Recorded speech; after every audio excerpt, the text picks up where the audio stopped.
Hello, friends. Let's talk about compass familiarization today. So what we have here is a military Lensatic compass.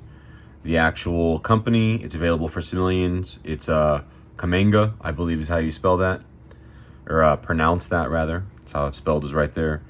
This also is the tritium model, so you can do compass work at night, but we are not going to get into that or worry about it today. And you can save a couple bucks if you want and get the non-tritium version. All right, so we have our sight here, which as you can see, if I put my finger in the way, there's actually a wire in that aperture, okay? And that corresponds with the notch, right? Just like iron sights, the front sight post, and then the rear sight notch, right? That's what we got going on here. As well as this is a magnified looking glass that helps you see these small numbers when you sight in. We'll talk about that in a second. All right, compass obviously always points the direction of north.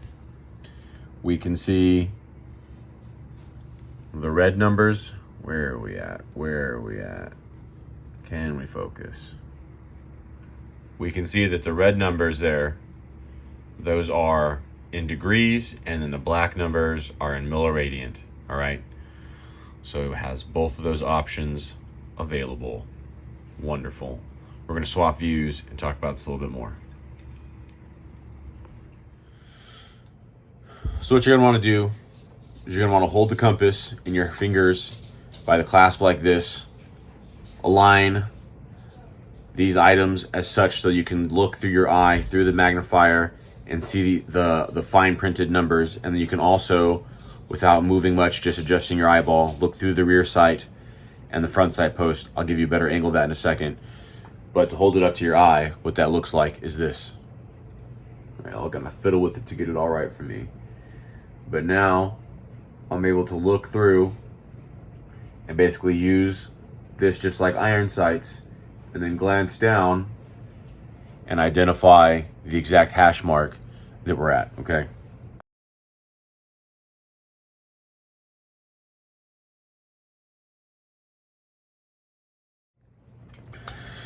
And so the way this works is twofold. Either if you want to know the azimuth, the direction, the heading, the bearing from you to an object, you can look at that object with your compass, and then you'll know the degrees or the milliradians from you to that object, the angle, right? The heading, the bearing. If you're doing your map work and you're trying to go from one point to another point, and then you've worked out what your magnetic angle is, well, you can stand there and then sight in at what that degree marker is, and then identify a landmark that's extremely close or right on that heading, that bearing that you're supposed to go, that degree, and then walk in the direction of that landmark while you track your pace count, okay? That's how that works. That's how you can land nav without having to constantly reference a compass. Now you do, if you're the main guy, want to leave your compass out and continue to reference it periodically as you walk. Okay, so pace count. Pace count is how you identify your pace count. It's how many steps you take every 100 meters. Okay, so first step is to etch off 100 meters. You can either go to a place where they already marked that off. You can use phone applications, laser rangefinders, GPSs, whatever the case is. Do your best to get a very accurate 100 meter distance.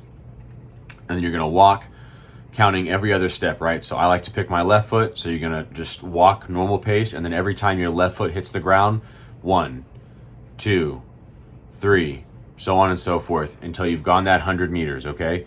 And the number of times your left foot hit the ground to travel that 100 meters is your pace count. It should be in the ballpark of 70.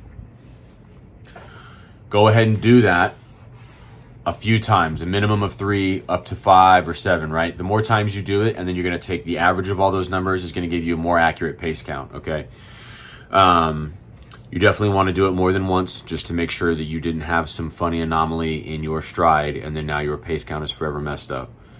Also, we're not going to get into the nitty gritty of it here, but just be aware as the terrain and as the pitch, right? If you're going uphill or downhill or on a flat line, and how difficult the terrain is, right? Jungle, sand, loose dirt, hardball road, and the amount of weight you have on your body will also adjust your pace count, okay? So if you're going to take land nav super serious and be like the land nav guy, you need to constantly be getting your pace count in as many different environments and settings and weight loads and stuff that you have on you, and keeping track of that. And then you'll start to notice what your personal trends are. Oh, when I'm heavy, my pace count is about this. When I'm in difficult terrain, my pace count is about this. When I'm on the asphalt road, my pace count is about this. But that will take time, right? Much like a precision shooter, it takes time to shoot his gun and that ammunition in different environments to understand it and get the dope for it. It's going to take an individual time to acclimate themselves to their pace count to be like a master point man land nav guy. All right, so that is compass and pace count.